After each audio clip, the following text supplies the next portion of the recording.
The first thing is observation, as we learned that no one tool will tell you the right answer, and that we should pay attention to signals.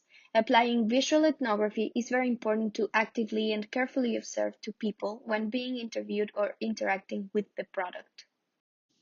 The second one is the difference between ethic and emic, and making that mind shift between looking at the challenge from the organization's point of view to looking at it from the consumer's point of view was specifically hard for us when building our How Might We statement, and that is also a reflection of how hard it must be for organizations. Building rapport starts from the recruitment process. When I asked one of the librarians if I could interview her, she agreed. However, she sent me an email saying that she did not consent to be recorded. On the day of our meeting, I arrived some minutes earlier, and while I was preparing myself to begin the interview, we started chatting. Then she told me how another person once interviewed her and recorded without telling her. She noticed and felt really uncomfortable. That made me realize how we had not even started with this interview and she was already sharing with me her feelings.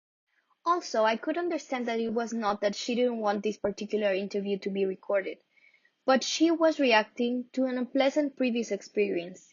Having an easy talk before the interview was key for me. Normally, people are willing to share, and we all like to talk about ourselves, but it is also very important that we feel listened and understood. We all like to feel special.